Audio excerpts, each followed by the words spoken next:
Nous sommes à Trois-Ponts, en Belgique, dans la région de Liège. C'est dans ce cimetière qu'Anne-Marie Lieber a enterré son petit frère Bruno le 14 mars 2015.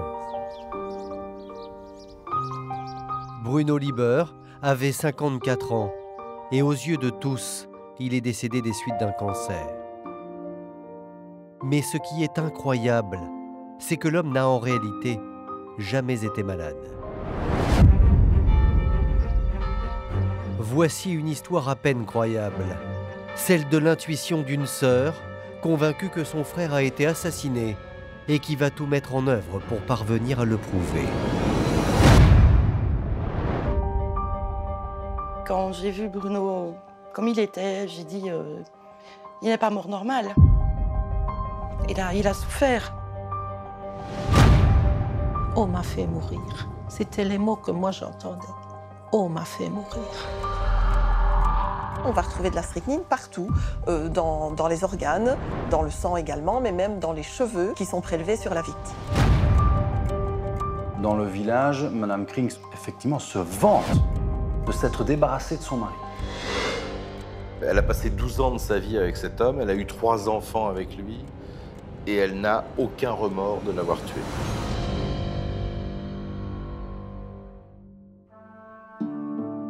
L'affaire commence ici, dans le village de Trois-Ponts, en Belgique, le 14 mars 2015. La commune est en deuil car l'un des siens, Bruno Lieber, pompier volontaire de 54 ans, vient de mourir des suites d'une longue maladie. Il était très apprécié par ses collègues et ses amis. Bruno était toujours le premier sur le terrain. Et rien ne le retenait. S'il y avait un qui devait monter sur le toit, il était le premier pour le faire. Il aurait donné sa chemise s'il aimait les gens. Si un ami venait lui dire « Bruno, tu sais pas faire ça avec moi », Bruno partait, Bruno allait le faire. Il aurait fait n'importe quoi. Il avait un bon cœur, franchement, un cœur énorme. Anne-Marie est anéantie d'avoir perdu son frère. Et en même temps, elle s'interroge. Bruno est parti si vite, cela n'est pas normal, pense-t-elle. Et c'est le jour des funérailles qu'elle va commencer à avoir des doutes sur les causes de sa mort. Car l'attitude de sa belle-sœur, Nancy Krings, va pour le moins l'intriguer. En effet, dans la voiture qui les amène au cimetière, Anne-Marie surprend une conversation téléphonique stupéfiante. Oh là, ça a été le gros choc, parce que Nancy a eu un appel au téléphone et j'ai entendu qu'elle faisait la transaction pour vendre la voiture de mon frère. Et elle vend déjà ses affaires, alors qu'il n'était même pas encore enterré. Étrange en effet. Pourquoi Nancy, la veuve, est-elle si pressée de vendre la voiture de son mari alors que les obsèques n'ont même pas eu lieu? D'autant qu'une fois arrivée au cimetière, Anne-Marie ne va pas être la seule à être déconcertée par l'attitude de la veuve éplorée. Elle m'a paru bizarre parce qu'elle était en pleine forme, elle n'avait pas l'air triste. Elle descend habillée tout en rouge, maquillée. Enfin, il aurait aimé que je sois joyeuse et pas malheureuse. On se regarde tous parce que, je sais pas, c'est un décès quand même. J'ai même dit à Rosita que j'aimerais bien sa force et un jour il m'arrivait quelque chose de pouvoir tenir le coup quand même. Elle va faire un discours, elle va prendre le micro et lire un poème qu'elle avait écrit pour son défunt mari. Quelque chose d'assez émouvant. Mais en même temps, elle ne versera pas de larmes. Et elle parlait mais tout à fait normalement. Pas attristée, non. À la limite, elle avait le sourire, quoi. Que cache cette attitude légère? Pourquoi Nancy Krings ne semble-t-elle pas affectée par la mort de son mari? Bizarre, d'autant que Nancy et Bruno semblaient filer le parfait amour. Le couple s'était rencontré à la caserne des pompiers 12 ans plus tôt. Ils ont une espèce de coup de foudre réciproque, ils ne vont quasiment plus se quitter. Ça avait l'air de bien aller. Et voilà, et mon frère était super heureux, quoi. Un bonheur qui va se concrétiser et s'installer durablement avec l'arrivée de 3 enfants. Bruno et Nancy emménagent dans cette maison à Trois-Ponts. Tout va pour le mieux jusqu'en 2009. Car Bruno est frappé par une maladie des os, un mal incurable. 2 ans plus tard, en 2011, le sort s'acharne sur le pompier. Sa femme Nancy annonce à ses proches que son mari est maintenant atteint d'un cancer et qu'il refuse de se soigner. Mon frère ne voulait pas aller à l'hôpital, hein, parce qu'il a une frousse bleue des hôpitaux, des docteurs, des piqûres et tout ce qui s'ensuit. Donc, il a voulu rester à la maison. Monsieur Libert était extrêmement malade, extrêmement affaibli. À un moment donné, il était alité, il ne savait plus bouger. Il ne savait même plus sortir de son lit. Et il n'était plus bien du tout. Vraiment plus bien. L'état de santé de Bruno Libert s'aggrave de jour en jour. Et Nancy Kring, sa femme, est toujours là, dévouée et pleine d'affection. C'est en tout cas ce que disent les amis du couple. C'était mon bébé, mon amour, assieds-toi, t'es pas trop fatigué. S'il partait pendant 1 heure avec la voiture, elle téléphonait 7-6 fois après lui pour voir comment ça allait. Elle lui donnait toujours tout, elle était gentille. Malgré toute l'attention que Nancy Krings lui porte, Bruno meurt dans la nuit du 11 au 12 mars 2015. Pour Anne-Marie Libert, le monde s'écroule. Son petit frère Bruno était tout pour elle. Moi, Bruno, je l'ai vu quand il est venu au monde. J'avais 10 ans à l'époque. C'était mon premier petit frère, c'était mon premier petit bébé. J'ai pleuré en le voyant. Il était un petit peu bleu, comme souvent pour les bébés. Donc moi, je me tracassais déjà pour lui. Et ça a continué comme ça durant des années et des années. Je lui ai appris à marcher, appris à faire du vélo. C'était moi qui m'en occupais tout le temps. C'était un peu mon petit gamin, quoi, tout compte fait. Voilà. Et puis, on a été super proches pendant comme ça des années. Anne-Marie était tellement proche de son frère que le soir même de l'enterrement, en se rendant chez Bruno, elle va vivre une expérience extraordinaire. Un phénomène paranormal, dit-elle. Quelque chose n'allait pas. Je sentais... C'était pas normal. Pour moi, c'était pas normal.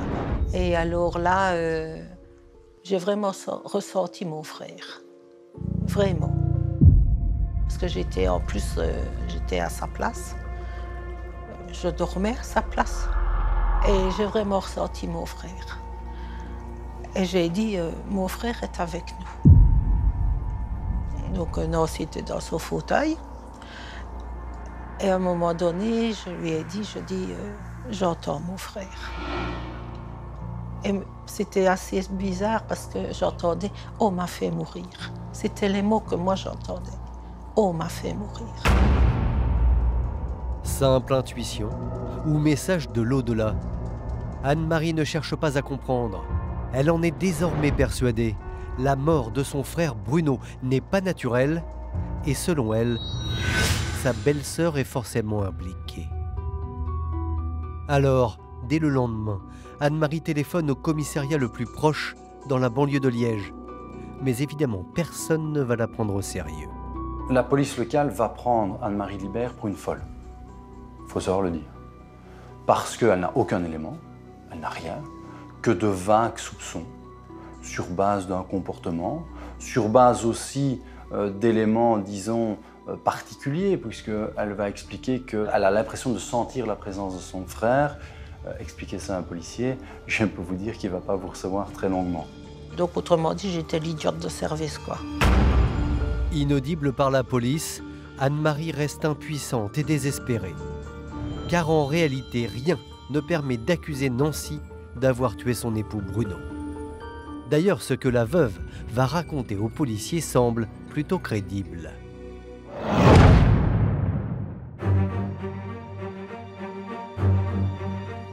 Convoqué au commissariat, voici comment Nancy raconte ce qu'il s'est passé dans la nuit du 11 au 12 mars 2015. Nancy explique, comme elle l'a expliqué à tous ses voisins et à tout l'entourage du couple, que son mari avait un cancer. Que son état s'est affaibli au cours des dernières semaines. Bruno n'a pas voulu manger. Il a dit qu'il n'était pas bien et il s'est allongé dans son fauteuil. Bruno avait pris l'habitude de dormir dans le canapé au salon. Il dort en bas parce qu'il est dans un état physique déplorable. Il ne pouvait plus monter à l'étage dans la chambre du couple. Elle dormait avec son mari dans le salon. Ce couple s'endormait ensemble, elle dans un fauteuil, lui allongé sur le canapé. Ensuite, Nancy raconte comment, vers 23h30, la soirée a tourné au drame. Elle a été réveillée en sursaut par une crise d'angoisse de Monsieur Libert qui lui a dit « Je sens que je vais mourir ». Elle explique qu'il est pris de convulsions. Il décède dans ses bras et elle va dire qu'elle l'accompagne dans la mort, qu'elle accompagne son mari, son amour, dira-t-elle, elle l'accompagne dans la mort. Et Nancy de raconter aux policiers que depuis longtemps, elle se préparait à cette issue fatale. Car l'état de santé de Bruno s'était fortement dégradé. Pour elle, ce serait une crise cardiaque qui a emporté son mari. Voyant l'évolution dernière de son mari, il n'y lui avait pas paru totalement étonnant que cette crise cardiaque survienne.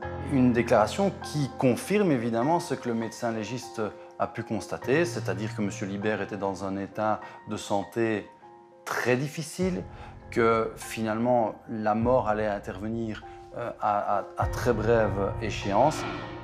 Pour les policiers, les déclarations de Nancy corroborent celles du médecin légiste. Ils décident donc de clore le dossier. Seulement à Trois-Ponts, à mesure que les jours passent, les proches de Bruno, eux, ont bien du mal à tourner la page. Sa mort brutale est encore au centre de toutes les conversations. Non seulement la veuve semble s'épanouir après la mort de son mari, mais elle va même plus loin.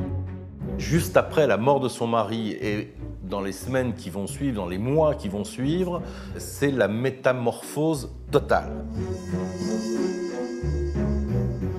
Elle n'avait pas l'air du tout de la veuve qui venait de perdre son mari. Pas du tout, du tout. Elle va faire des magasins, elle se rhabille autrement, elle se fait mettre des faux ongles, elle se change les cheveux, elle se fait plusieurs couleurs de mèches, elle avait même du bleu, je m'en souviens. Nancy Krings, c'est la définition même de la veuve joyeuse. Elle est heureuse, elle est manifestement heureuse de sa situation. Les amis de Nancy sont elles aussi choqués par l'attitude de la jeune femme. D'autant qu'elle leur raconte l'impensable. Elle a retrouvé l'amour avec un homme pendant l'enterrement de Bruno. Je suis à table avec elle et elle me dit c'est triste, hein, j'ai enterré mon mari, mais j'ai eu un coup de foudre. Ils se sont embrassés au cimetière le jour de l'enterrement de son mari. Il venait assister à la cérémonie, elle l'a vu et en un regard, ils sont tombés fous amoureux l'un de l'autre. Elle m'annonce même qu'elle va se marier avec. J'ai trouvé ça bizarre que ce soit si vite. Enfin, elle était toute transformée, c'était plus la femme qu'on avait connue. Moi, je lui ai dit, écoute, tu as été joliment vite parce qu'il n'est pas mort de 15 jours et sa place est encore chaude au lit que tu as déjà remis quelqu'un dedans. Tout le monde va être étonné en se disant mais comment est-ce possible? Il est à peine mort, elle est déjà avec un autre, elle va se remarier, elle liquide ses affaires et manifestement on ne peut pas dire qu'elle soit perclue de chagrin. Et donc ça inquiète énormément de monde et surtout les proches qui ne comprennent pas et qui vont de plus en plus avoir des doutes sur les circonstances du décès. Quelques semaines plus tard, cette nouvelle idylle prend fin. Mais pour tous ses proches, le doute subsiste. Nancy Krings se serait-elle débarrassée de son mari? Pour Anne-Marie Lieber, c'en est trop. Si la police locale ne veut pas la croire, elle va frapper plus haut. Elle contacte Luc Davin, un commissaire de la police judiciaire fédérale. c'est l'une de ses connaissances.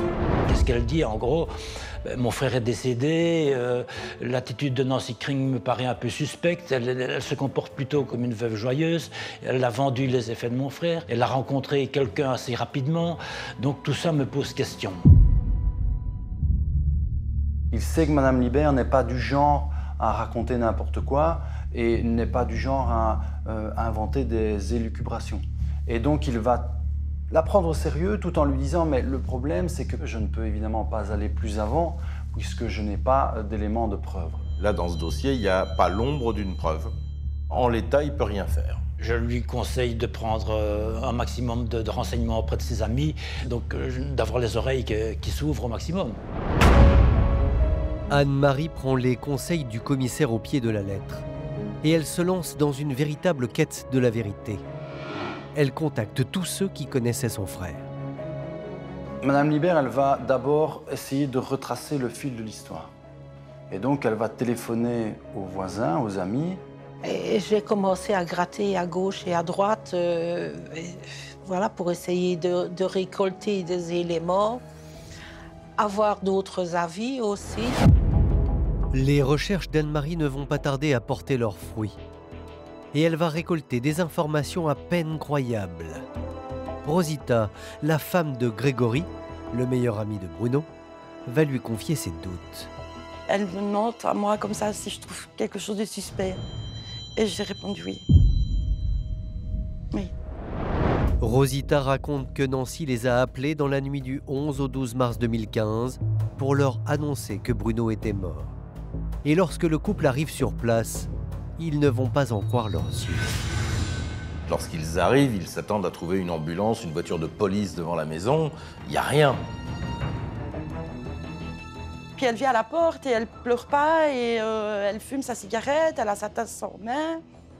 Et je dis où est le docteur, où est l'ambulance, enfin... Elle n'a pas appelé les secours. Elle constate que son mari est mort.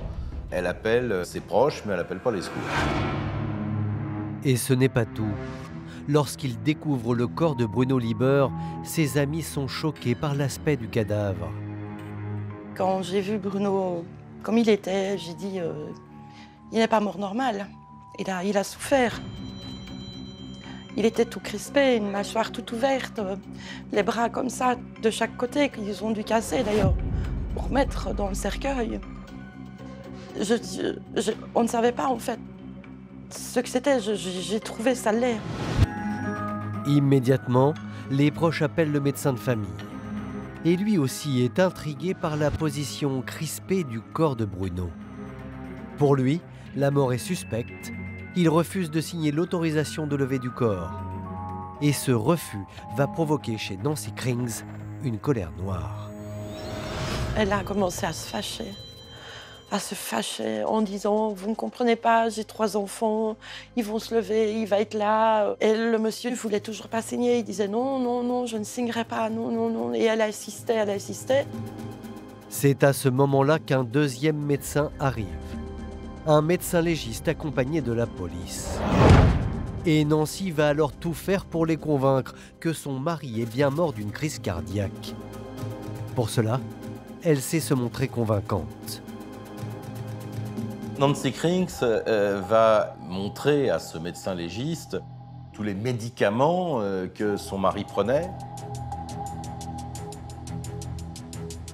Elle va insister longuement sur les différents malaises cardiaques qu'il avait fait dans le passé. Elle évoque le cancer dont il était atteint. Elle fait un portrait médical de son mari qui est apocalyptique. Et l'autorisation a été signée. Grâce à la détermination de Nancy, le médecin signe en effet l'autorisation d'inhumer. La mort est classée comme naturelle. À ce moment-là, Rosita va faire une incroyable révélation à la sœur du défunt. Elle raconte à Anne-Marie une discussion qu'elle a eue avec Nancy Krings quelques semaines plus tôt. Bruno et Greg avaient été cassés du bois. Et là, elle me dit, je vais lui donner de l'amour au rat, il m'emmerde. Je l'ai regardé, j'avais une tasse de café, je ne l'ai pas bu. J'ai dit, tu rigoles. Je dis, on ne parle pas comme ça. Et elle m'a dit, non, non, je ris. Donc moi, j'ai pris ça à la rigolade la première fois. Après, plus. Hein. Était-ce une blague de mauvais goût ou la vérité? Difficile de le savoir. Toujours est-il que depuis l'enterrement, la veuve se met à raconter, à qui veut l'entendre, qu'elle a empoisonné son mari. Oui, qu'elle disait, c'est moi qui l'ai tué, je l'ai empoisonné. Dans le village, Madame Krings, effectivement, se vante, clairement, elle se vante de s'être débarrassée de son mari. Et très curieusement, personne ne la croit parce que Nancy a quand même la réputation d'être un peu mythomane, d'être un peu bizarre, un peu barrée, comme on dit. Elle jouait avec ça, mais en rigolant. Donc, elle prenait ça à la légère. Elle essayait de faire tourner ça à la blague, quoi. Cynisme, impertinence, provocation. Pour l'heure, aucune preuve ne vient étayer la thèse d'une culpabilité potentielle de l'épouse de Bruno Lieber. Pour accuser Nancy, Anne-Marie et les proches de la victime le savent, il faut des preuves. Et ironie du sort, c'est l'une des amies de Nancy qui va les apporter sur un plateau. Nancy, je l'aimais beaucoup, je l'aimais vraiment bien. On était fort proches, on se racontait beaucoup de choses. Nancy m'a dit, je vais t'expliquer un truc pour te montrer qu'on se fait confiance, je vais t'avouer un truc. Et là, elle m'a dit, j'ai assassiné mon mari. Christelle est sous le choc. Celle qu'elle pensait être son amie est en réalité une meurtrière. Totalement bouleversée, Christelle ne va pas garder pour elle ce secret, beaucoup trop lourd à porter. Je n'aurais pas su vivre avec une information comme ça. Christelle va donc mettre au point un plan destiné à piéger Nancy. L'idée est toute simple, retourner voir la veuve, la faire parler et enregistrer ce qu'elle dit. Christelle va se rendre à plusieurs reprises au domicile de Nancy, sous prétexte de prendre un café, de discuter, de choses et d'autres. Et elle a toujours son petit téléphone sur elle, prêt à enclencher l'enregistrement. J'ai toujours peur qu'elle voie le téléphone, qu'elle se doute de quelque chose. Est-ce que Nancy se méfie? Est-ce qu'elle a plus envie d'en parler? Toujours est-il qu'il y a plusieurs tentatives infructueuses. Et puis un jour, ça fonctionne. Christelle sait que Nancy Krings consulte régulièrement une voyante. Elle va donc saisir ce prétexte pour la faire parler. J'ai demandé à Nancy si sa voyante n'avait pas vu dans les cartes l'assassinat et elle m'a dit que si. Cet enregistrement, nous avons pu le récupérer et voici ce que Nancy a avoué à Christelle. Je vais te poser une question, mais t'es pas obligé de me répondre. Mais Sylvana, tu vois dans ces cartes, t'as pas eu peur qu'elle le voie?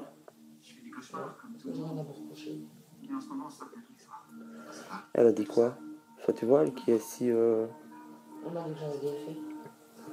Tu as fait ce que tu devais faire. Je rigole, mais c'est nerveux. Elle t'a dit ça comme ça, tout naturellement. Elle. On me dit, tu ne dois pas t'en vouloir et de toute façon, tu n'as fait jamais qu'abréger quelque chose qui allait arriver. Alors, tu as abrégé des souffrances, c'est tout.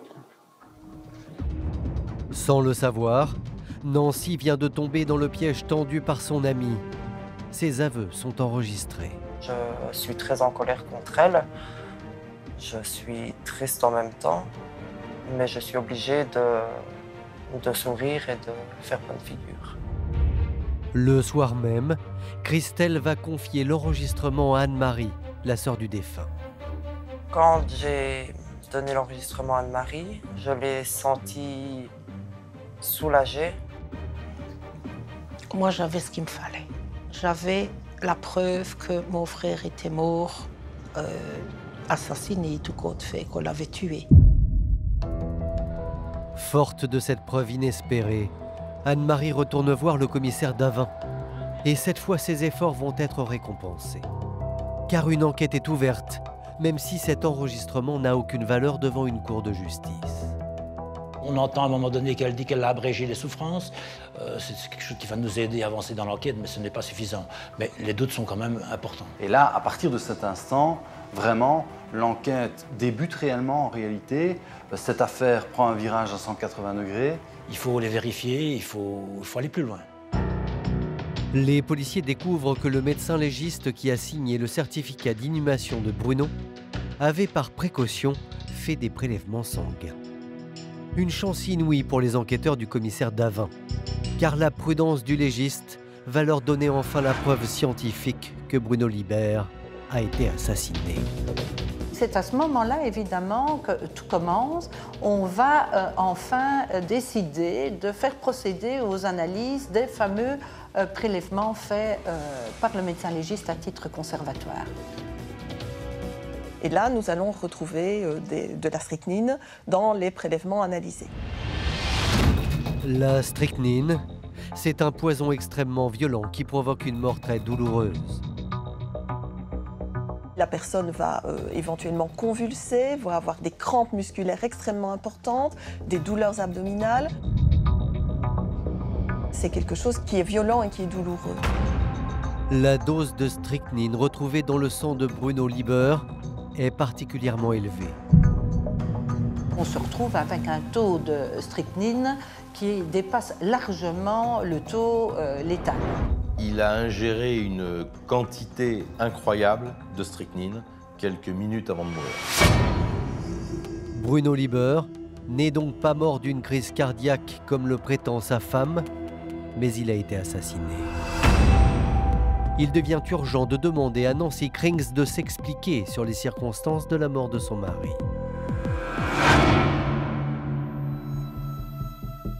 Le 12 août 2015 à 8 h du matin, 5 mois jour pour jour après la mort de Bruno Libert, la police judiciaire de Liège vient chercher Nancy Krings à son domicile.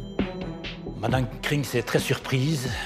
Elle ne nous attendait pas, elle n'attendait pas la police, elle n'a rien à se reprocher. Elle ne sait pas pourquoi elle va nous accompagner, mais elle veut bien nous suivre ici à Liège pour être entendue. Elle veut bien donner des précisions. Assistée de son avocat, Nancy Krings garde son calme et s'en tient à sa première version. Bruno est mort des suites d'une crise cardiaque. On lui demande si elle a empoisonné son mari. Elle dit non, pas du tout, je n'ai pas empoisonné mon mari. D'ailleurs, dira-t-elle, il est mort dans mes bras. Elle réfute totalement les accusations qui sont portées contre elle. Évidemment, comme nous avons d'autres éléments, pour nous, Nancy Krings ment. Pour la faire vaciller, le commissaire Davin lui montre des preuves accablantes. L'enregistrement que Christelle a réalisé à son insu et les résultats des analyses de sang de son mari. Et le moins que l'on puisse dire, c'est que Nancy Krings vacille. Madame Krings est tracassée, elle n'est pas bien, elle montre des signes un peu de faiblesse. Et à un moment donné, elle s'effondre en larmes, elle craque. Cette première audition se passe difficilement puisque les enquêteurs ont déjà pas mal d'indices. Je lui avais d'ailleurs conseillé de mettre un terme à cet entretien. Et l'avocat demande à ce que l'audition soit renvoyée à une date ultérieure. Et on va rester là pour la première audition parce que Madame Krings semble fatiguée et elle a envie d'en rester là. L'entretien s'arrête net. Mais au vu des charges qui pèsent contre elle, Nancy Krings est déférée à la prison pour femmes de Lantin, où elle passe sa première nuit en détention.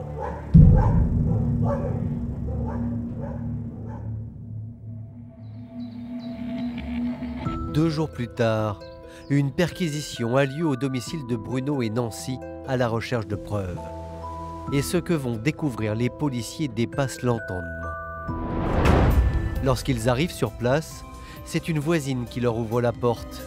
Elle s'appelle Fabienne Wegmans et elle semble très bien connaître la maison. C'est une voisine qui aide. Elle fait un peu tout, elle fait la lessive, elle aide les enfants, elle va conduire les enfants à l'école. C'est devenu en fait une amie de Madame Krings. Les policiers entament alors la fouille de la maison.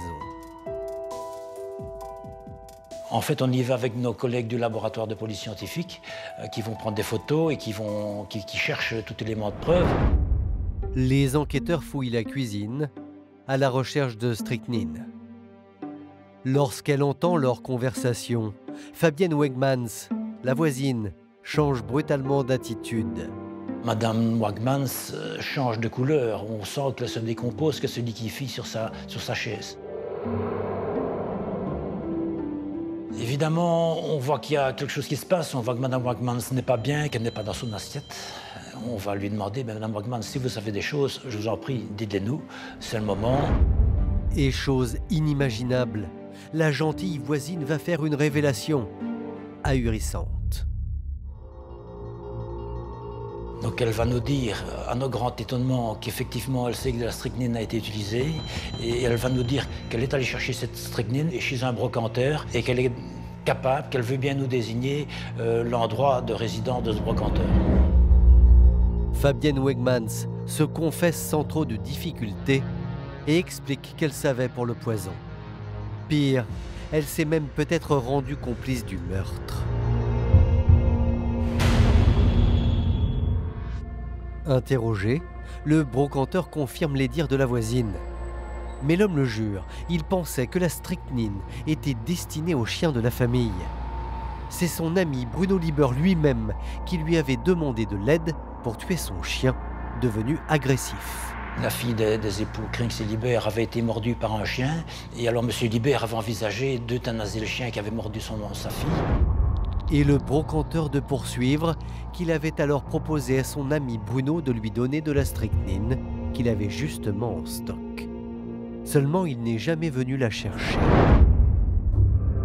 3 ans plus tard, le brocanteur reçoit un nouvel appel des Lieber. Mais cette fois, c'est Nancy Krings qui lui parle. Elle va l'appeler en lui disant « Voilà, je suis la femme de Bruno, ma fille a encore été mordue par le chien. Là, cette fois-ci, il faut régler le problème. Est-ce qu'il te reste le fameux produit, là, la strychnine ?» Ce brocanteur n'y verra absolument pas malice. Ils en avaient déjà discuté. Il sait qu'il y a déjà eu un problème avec le chien et donc il va fournir cette strychnine. Sans se douter de rien, le brocanteur prépare lui-même la dose de poison qui va servir à assassiner son ami Bruno. Le lendemain, c'est Fabienne, la voisine, qui se présente à la boutique. Fabienne Wagmans, qui est donc envoyée par Mme Krings, rentre, ne dit pas grand-chose, dit simplement « je viens de la part de Nancy ». Le brocanteur sait de quoi il s'agit et il remet la boîte qui va devenir fatale à Mme Wagmans. Elle ne pose aucune question, le brocanteur n'en pose pas non plus, puisque lui, il a une explication qui lui a été donnée, qui lui paraît plausible. Il a un arrangement avec Nancy Krings au niveau financier. Il ne se préoccupe pas de savoir qui, pourquoi. Il donne et l'affaire est réglée en quelques secondes. Quelques heures plus tard, Fabienne Wegmans remet comme convenu le poison à Nancy Krings.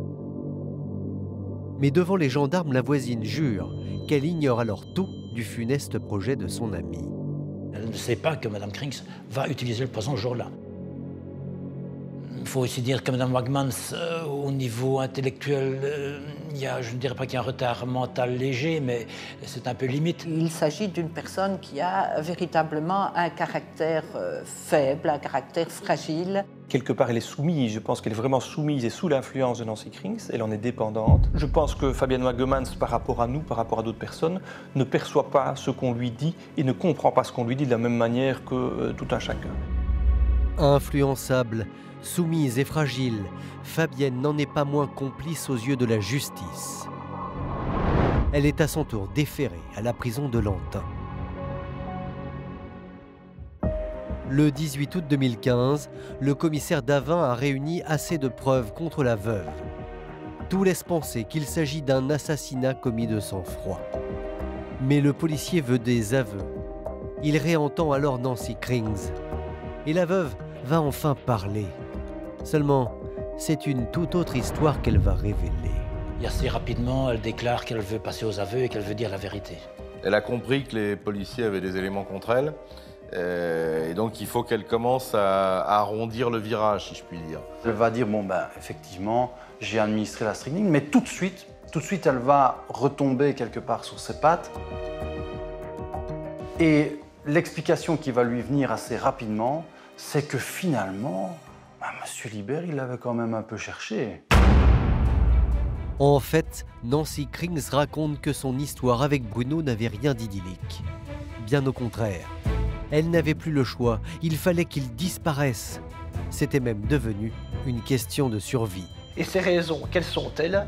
les sévices domestiques, la violence, la brutalité, les coups qu'il portait, non seulement sur sa personne, celle de Mme Krings, sur les enfants. Battus, harcelés psychologiquement. Les enfants eux-mêmes étaient frappés, mais elle dépeint un monstre absolu. Alors elle va dire que chaque fois qu'elle partait, Bruno venait la chercher, qu'elle avait peur de lui et qu'elle est revenue sous la contrainte, à la limite sous la menace. Je ne voyais pas comment m'en sortir. Je ne voyais pas d'autre issue à cette vie monstrueuse. En gros, elle explique qu'elle était presque en légitime défense. Que si elle n'avait pas tué son mari, c'est elle sans doute qui serait morte sous les coups de celui-ci. Visiblement, la vie avec Bruno Lieber était devenue un cauchemar. Et selon Nancy, voici comment le soir du 11 mars 2015, les choses se seraient déroulées. C'est dans la cuisine qu'une dispute a d'abord éclaté. La dispute de trop. Il y a encore des remarques qui fusent. Mme Krings apparemment n'aurait pas fait le ménage suffisamment au goût de M. Lieber. Mme Krings explique dans ses aveux qu'elle est une nouvelle fois battue ce soir-là. Et c'est à ce moment-là qu'elle décide de passer à l'acte. Elle dit que c'est ce qui la décide parce qu'elle n'en peut plus. Nancy raconte alors le scénario macabre de cette soirée. Elle verse discrètement de la strychnine dans le verre de son mari et elle y ajoute une dose de Morora. Elle a pris soin de diluer le poison dans un soda à base de café. Ensuite, elle apporte la boisson à Bruno, comme si de rien n'était. L'homme avale quelques gorgées et signe ainsi son arrêt de mort. Le plus impressionnant, c'est qu'elle n'a aucun remords par rapport à ce qui a été fait. Nancy Krings va dire « je revendique mon geste » parce que, contrairement à ce que tout le monde peut dire, ou des gens disent, Bruno Lieber, c'était un sale type. Je n'ai pas de regret par rapport à mon geste. Si ce n'était pas lui, c'est moi qui y serais passé. Si je n'avais pas mis fin à ses jours, il aurait fini par me tuer. Alors, Bruno Lieber était-il un mari violent comme le prétend sa femme ? Peut-être bien. C'est quelqu'un qui, il faut savoir aussi le dire, parce qu'il ne faut pas édulcorer une situation, est un peu irascible. Il ne doit pas être très facile à vivre. C'est quelqu'un qui est fort réactif, qui est fort un peu caractériel, qui se dispute facilement avec les gens, qui crie facilement. Mais le caractère colérique du mari ne prouve pas pour autant qu'il battait son épouse. Alors les policiers vont enquêter sur ce point pour tenter de corroborer les dires de Nancy. Et ils vont découvrir que là encore elle a menti. Effectivement, elle parle de beaucoup de violence, elle parle de beaucoup de coups. Elle déclare qu'elle a été vue par pas mal de médecins. Donc on va faire toute une série de recherches pour essayer de retrouver des traces de radiographie, des traces de rencontres avec des médecins. Nancy racontait qu'elle était battue, mais je ne voyais jamais de bleu. Où les enfants étaient battus, et les enfants, quand Bruno rentrait, ils étaient tout le temps près de leur papa. L'ensemble des dossiers a été recherché sans qu'on puisse véritablement démontrer qu'elle était effectivement la victime de violences conjugales. Les enquêteurs découvrent que la veuve est une manipulatrice hors pair. Et ils ne sont pas au bout de leur surprise. En 2012, ce couple se sépare. Elle s'en va, elle quitte cet homme. Alors qu'elle prétend qu'elle était battue et qu'elle ne pouvait pas le quitter, là, elle le quitte et ça se passe très bien. Vous avez ici la démonstration que Mme Krings peut quitter Bruno Lieber, peut mettre fin au soi-disant enfer qu'elle vit, sans le moindre problème. C'est vrai que cette fois-là, elle aurait très bien pu faire sa vie aussi de son côté et ne pas se remettre en couple avec lui. Bruno Lieber va très bien s'accommoder du départ de son épouse, à tel point qu'il commence même à refaire sa vie. Et cela, Nancy va se garder de le dire à la police. Bruno Lieber rencontre une jeune femme et manifestement tout se passe bien. C'est le début d'un nouveau couple, le début d'une nouvelle relation.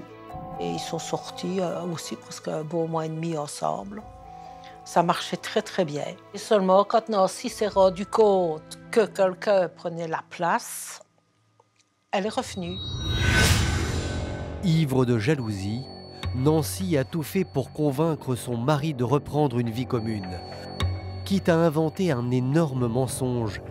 Un mensonge imparable. Et elle a dit qu'elle était enceinte, en fait. Mais ça, c'était pas vrai. Elle lui a fait croire qu'elle était enceinte pour le récupérer. Et elle est tombée enceinte après. C'était une manœuvre stratégique de la part de Madame Krings qui, quand elle veut quelque chose, elle l'obtient. On se rend compte que c'est une mythomane, manipulatrice, qui est prête à tout pour obtenir ce qu'elle souhaite. Dès lors, les hommes du commissaire Davin sont convaincus.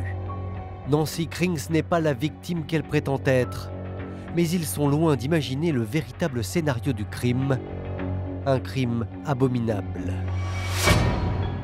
Car Bruno Lieber a en réalité été empoisonné à petit feu.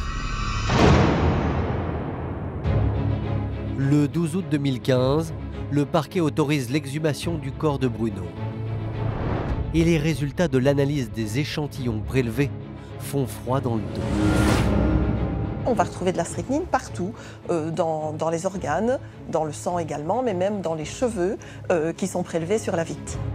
Cette découverte est capitale, car les cheveux permettent de dater le début de l'empoisonnement. On dit que les cheveux poussent à peu près d'1 centimètre par mois et qu'on peut donc dater la chronologie de l'intoxication. Et monsieur a des cheveux de 5-6 cm et on va retrouver de la strychnine dans les 5-6 cm de cheveux qu'on analyse. Incroyable.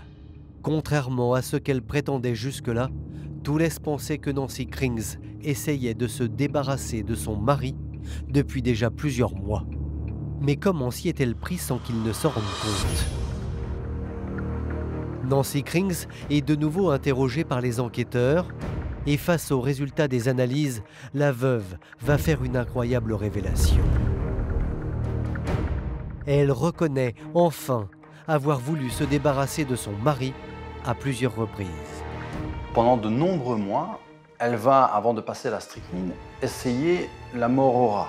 Sans doute parce que c'est plus facile de s'en procurer. Elle donnait de l'amour au rat, c'est-à-dire que Nancy a dilué de l'amour au rat dans des bouteilles et elle lui en mettait dans tout. Elle en mettait aussi bien dans sa nourriture que dans ses yaourts et tout ce qui s'ensuit. L'un des composants essentiels de la mort au rat est la strychnine.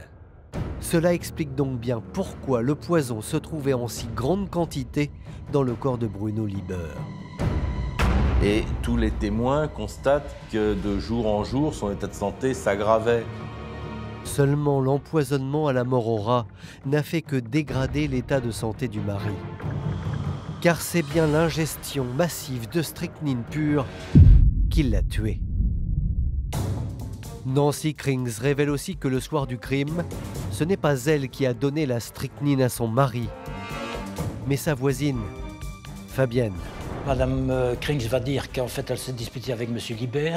Il y a eu des bruits que Mme Wagmans a entendus et qu'elle est arrivée à la maison comme elle a l'habitude de le faire, même sans frapper à la porte. Et qu'à ce moment-là, Madame Krings avait préparé le mélange et que d'initiative, Mme Wagmans va prendre le mélange et va le porter à Monsieur Lieber. Et elle décrit une Fabienne presque machiavélique qui l'a aidée dans toutes les phases de son projet criminel. Alors, qui a tué Bruno ? Fabienne Wegmans, la voisine, ou Nancy Krings, la veuve? Le commissaire Davin décide de confronter les deux femmes sur les lieux du crime. Le 7 mars 2016, une reconstitution a lieu. La presse a eu vent de l'événement et des caméras filment l'arrivée de la veuve. Lorsqu'elle passe devant sa maison, elle semble bouleversée. Voilà, est-ce que c'est un peu du cinéma? Est-ce que c'est un peu de la mise en scène? Il faut aussi dire que ce n'est pas évident. Il y a beaucoup de monde, il y a le juge d'instruction, il y a des collègues, il y a beaucoup de monde, donc c'est peut-être un peu impressionnant. Et puis ça l'alarmait malgré tout face à la réalité des faits.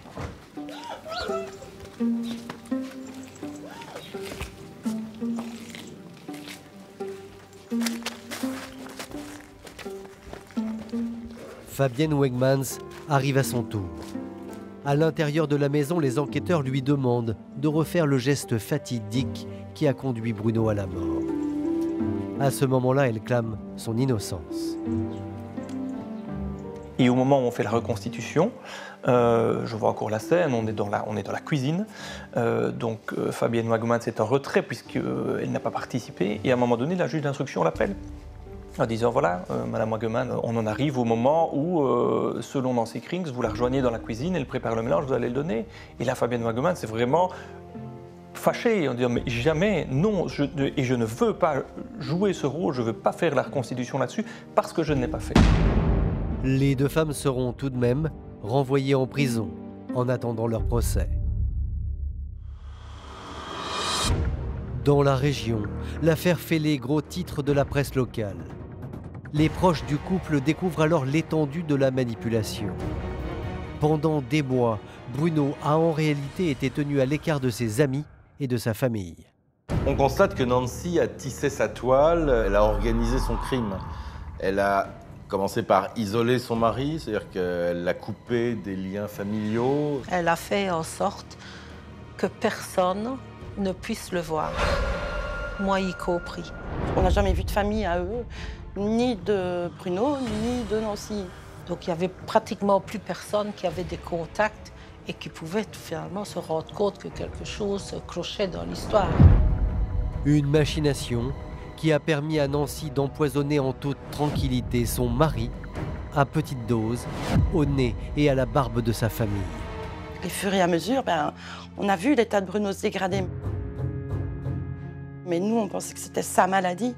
Ça faisait des semaines, voire des mois, qu'elle disait à tout le monde qu'il était malade et qu'il était atteint d'un cancer. Et ce qui est extraordinaire dans cette affaire, c'est qu'il n'a jamais eu de cancer.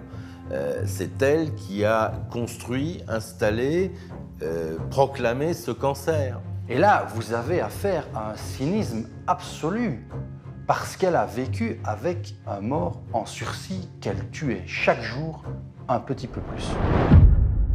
Nancy avait même réussi à persuader son mari, Bruno Lieber, qu'il avait bel et bien un cancer. Je me suis même demandé comment est-ce qu'on pouvait croire qu'on était malade. Et là, elle m'a expliqué qu'elle prenait tous les courriers, qu'elle répondait au téléphone au docteur. Elle a vraiment bien manigancé. Et c'était d'autant plus facile pour Nancy Krings que son mari détestait les médecins. Quand il nous racontait, moi, les médecins, les docteurs, c'est des charognards, de toute façon, ils veulent que des sous, ils ne savent pas soigner. Mais Bruno Lieber résiste à l'ingestion de Morora. Alors Nancy décide d'accélérer les choses en utilisant de la strychnine pure, beaucoup plus violente et plus rapide. Et elle le sait, tout le monde pensera que Bruno est mort des suites de son cancer. Lorsque M. Lieber décède, effectivement, personne n'est surpris. Tout le monde presque se dit, mais tant mieux qu'il soit décédé, puisque ça met fin à ses souffrances. Donc le soir même, lorsque tout le monde s'en va, que ce soit la police, le médecin légiste ou les amis de la famille, je pense qu'elle a dû pousser un gros ouf de soulagement, comme on dit par chez nous. Mais il reste une question. Pourquoi tuer un homme quand elle pouvait tout simplement le quitter ? C'est au tribunal que nous aurons la réponse. Le procès de Nancy Krings et Fabienne Wegmans s'ouvre le 2 février 2017 au palais de justice de Verviers, en Belgique. Madame Krings, c'est quelqu'un qui ne montre pas la moindre émotion durant le procès. Et lorsque le tribunal l'interroge, elle va avoir une parole qui va glacer d'effroi la salle entière. Elle va dire « j'ai voulu, je l'ai fait, je l'assume et à refaire, je le referai ». Ça m'a été choquant parce qu'elle a dit publiquement comme quoi elle n'avait aucun remords. Elle a passé 12 ans de sa vie avec cet homme, elle a eu 3 enfants avec lui et elle n'a aucun remords de l'avoir tué. Jusqu'au bout, celle que l'on surnomme l'empoisonneuse va invoquer la violence supposée de son mari pour justifier son crime. Mais pour la justice, ses motivations sont tout autres. Pour moi, le mobile est double. À la fois se débarrasser d'un mari qu'elle n'aimait plus et qu'elle trouvait gênant dans sa vie, et d'autre part, un mobile financier certainement. Lui mort, elle héritait évidemment des biens de ce dernier. Or, il avait quand même quelques biens présentant une certaine valeur. Après une journée de procès, Nancy Krings est condamnée à 20 ans de réclusion criminelle pour l'assassinat de Bruno Lieber. Fabienne Wegman s'écope, elle, de 6 ans pour complicité.